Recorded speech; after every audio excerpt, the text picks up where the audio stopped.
अभी हम देखेंगे निफ्टी क्या है, कम से कम 26,250 के पास से लेकर 24,150, यानी मार्केट कम से कम 8% के साथ गिर चुका है, यानी 2,140 पॉइंट्स। क्या इसलिए क्या है, मार्केट में एक फियर है, सो इसलिए हमें ऑप्शन ट्रेड अवॉइड करें और बहुत से सावधान से हमको ट्रेडिंग करना चाहिए। आगे हम देखेंगे 23,160 22,000 के पास, यानी अगर कितने परसेंट है देखो अभी यहाँ पर अभी हम मार्क कर लेंगे यहाँ से कम इंडेक्स अभी 6% है। हाँ 6% के हिसाब से हम निफ्टी जो स्टॉक्स है ऑटो के, उसमें कम से कम 10% या 20% तक गिरने के चांस है, इसलिए हम क्या सावधान रहना चाहिए। फिर हम दूसरा अगला स्टॉक देख लेंगे मेटल में यहाँ पर क्या है, करंट प्राइस 9,048 के पास है। अगर ये सपोर्ट टूटा तो फिर हमारा अगला सपोर्ट होगा 8,300 के पास।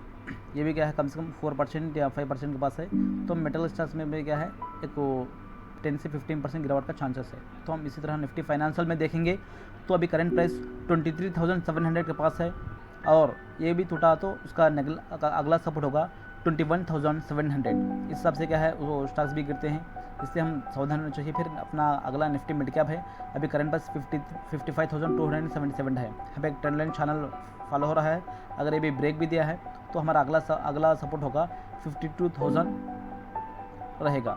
इसी तरह हम CNX निफ्टी MNC देख लेंगे, हमारा आगे करंट प्राइस क्या है इसका 29,144 है, और हमारा अगला उसका जो सपोर्ट होगा उसका 26,000 के पास रहेगा। अगर हम इसी तरह हम CNX इंफ्रास्ट्रक्चर में देख लेंगे तो अभी करंट प्राइस इसका है इंडेक्स का 8,700 है, उसका अगला देख लें। फिर निफ्टी फार्मा में देख लेंगे, इसी तरह देखो अभी इस निफ्टी एनर्जी में देख लो, इसी तरह क्या है हर स्टॉक्स में क्या, हर इंडेक्स में क्या है कुछ पैनिक सेलिंग आई है। हम इसके बेस को उसको डिफाइन कर सकते हैं कि अगर हमको इसमें इंडेक्स में कुछ 4% या 5% गिरेंगे तो हमको स्टॉक्स क्या है 10%, 20%, 30% गिरने के चांसेस है। तो इसलिए क्या है देखे रहना चाहिए, सावधान रहना चाहिए मार्केट में। और हमारे PSU बैंक भी क्या है, कम से कम PSU बैंक अभी PSU और PSU स्टॉक जो है 40,000 40%, 30%, 50% गिर के है। अभी रेलवे स्टॉक जो आप देखेंगे 40%, 50%, 40% पास गिरे हुए हैं। सो इसलिए क्या है हमको मार्केट में सावधान रहना चाहिए, पैनिक सेलिंग है। Okay bye.